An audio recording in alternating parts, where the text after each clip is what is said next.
Vivir en otro país te cambia en muchos sentidos.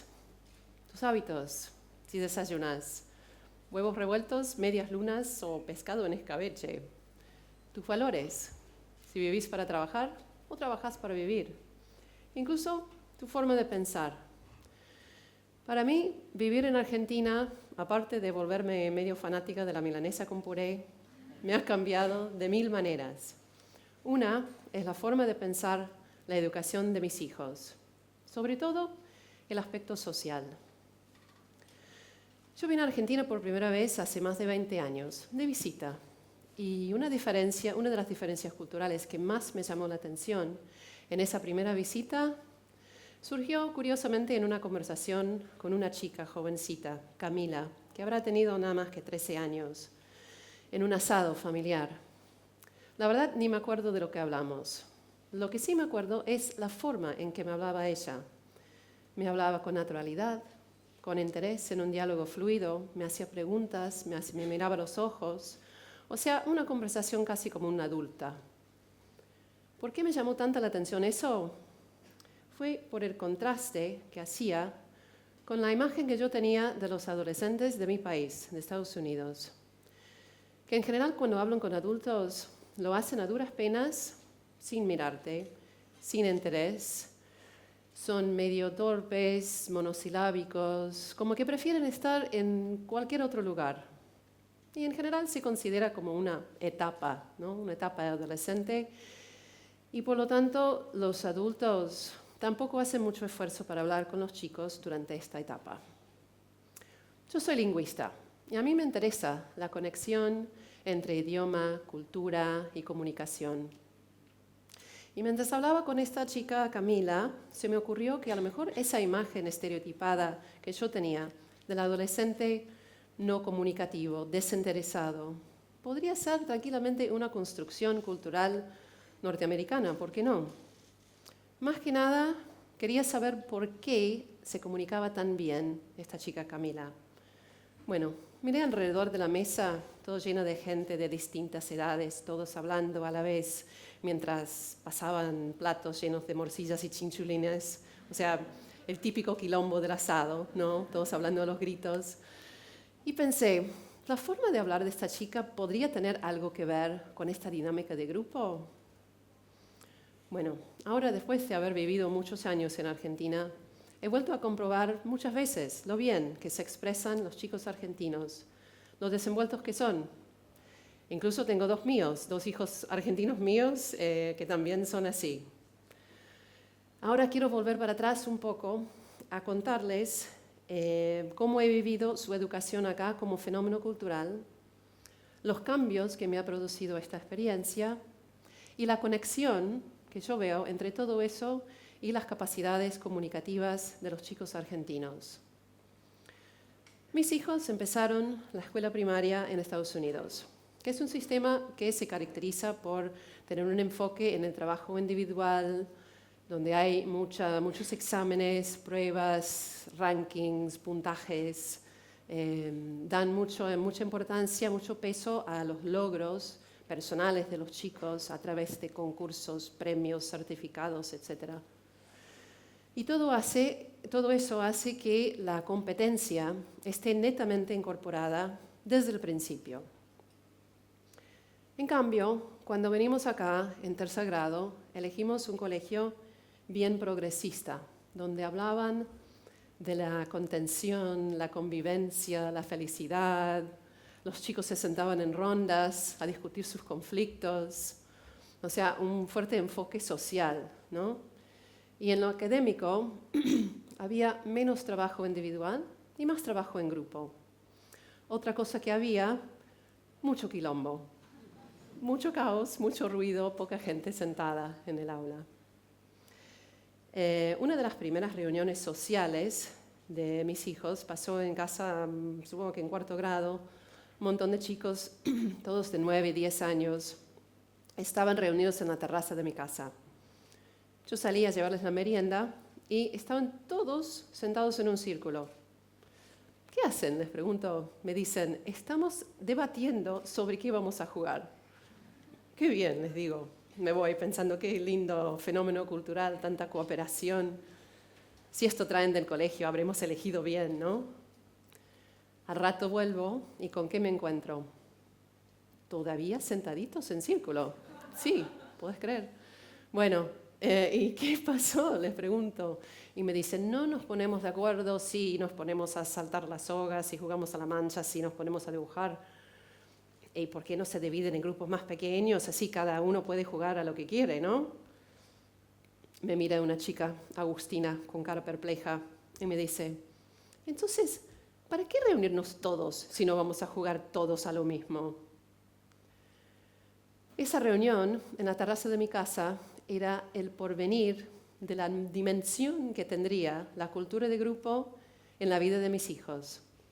Y si bien lo apreciaba en el ámbito social, de a poco me empezó como a preocupar dentro de la escuela.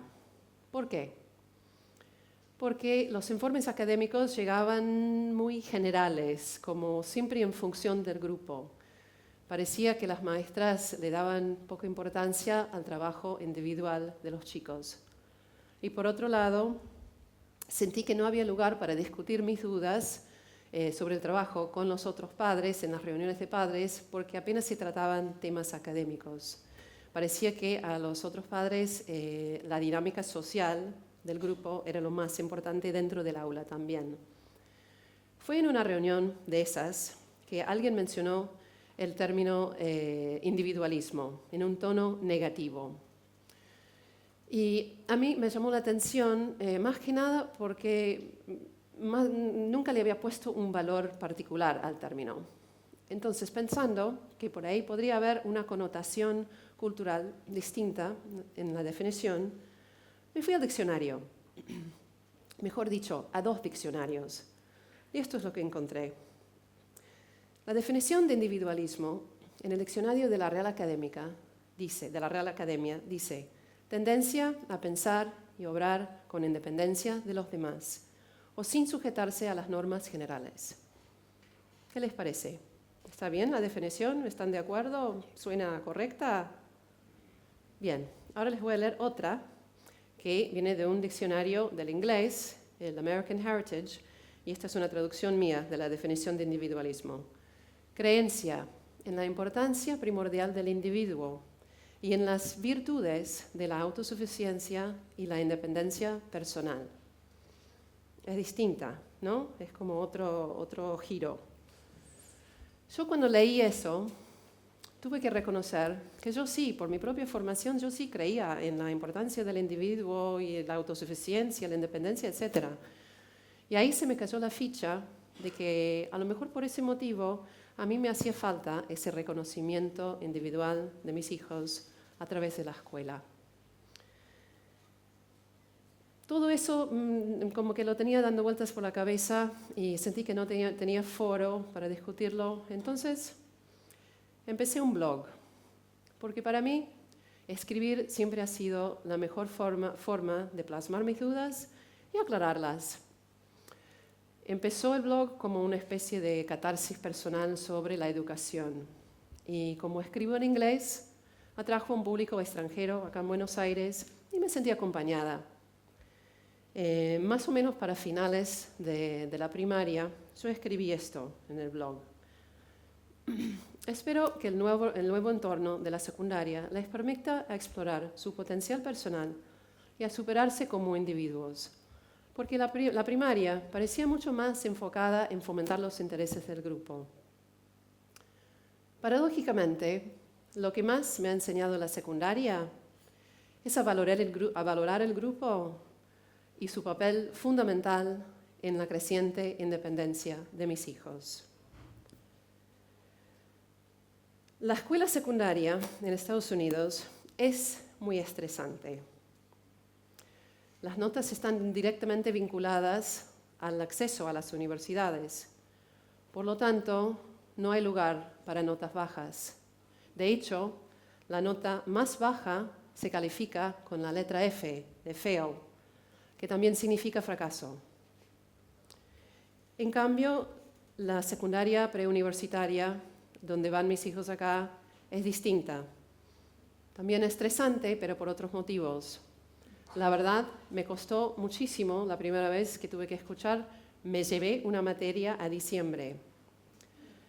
Sufrí aún más cuando tuve que escuchar, me llevé 2 a marzo. Porque claro, a mí me resonaba todo eso que les acabo de describir, del fracaso, de la competencia, todo lo demás.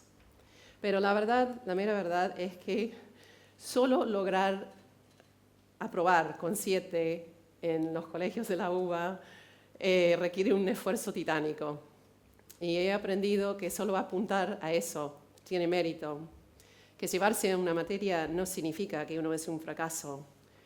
Lo valioso de todo eso está en superarse a vos mismo y no a los demás. Han pasado ya varios años desde que empecé el blog y he cambiado mi forma de pensar el papel de la cultura de grupo por completo.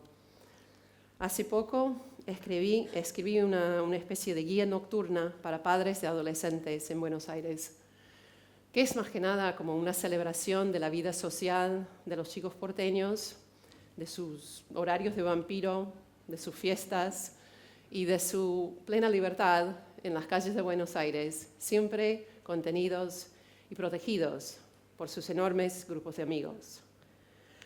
Está escrito un poco en tono sarcástico, basado en los típicos principios anglosajones en la materia, que son la falta de confianza y el control por parte de los adultos. Casualmente, me sirve de ejemplo otra nota escrita hace poco en un diario inglés por una madre londinense que da consejos sobre las fiestas de adolescentes en casa. Dice: no consideres a tu hijo como un mini adulto, mejor pensarlo como una rata de laboratorio drogada con Ritalina. Hay que estar presente en todo momento. Los adultos de mi cultura desconfían en las capacidades de los chicos a tomar decisiones, a ser responsables y sobre todo a aprender de sus errores. Y me doy cuenta que esto en realidad es una contradicción total de la supuesta cultura de la autosuficiencia y la independencia personal. Lo que he aprendido de los chicos argentinos, de la cultura de grupo, es que la cultura de grupo tiene 3 elementos fundamentales: la contención, la no competencia y el quilombo. Estos conllevan a la autoconfianza y la madurez y una constante negociación lingüística que requiere hablar a la par de los demás siempre. De ahí, en mi opinión, surgen las notables capacidades comunicativas de los adolescentes argentinos. Criar mis hijos acá me ha enseñado a valorar el grupo porque realmente sostiene a los individuos. Y que esto se venía fomentando a lo largo de su educación acá, tanto dentro como afuera del colegio. Ahora, cuando mis amigos en el norte se escandalizan porque mis hijos se quedan toda la noche afuera y que yo igualmente me duermo tranquila, les digo esto: los chicos argentinos se mueven en grupos grandes, se cuidan entre sí, organizan sus propias fiestas, alquilando lugar y contratando a la seguridad ellos mismos. Hacen su propia música, les interesa la política. Y si hacen destrozos en tu casa después de una fiesta, igualmente te la limpian con trapo y escoba a la luz de la madrugada. ¿En quién no confiar? Muchas gracias.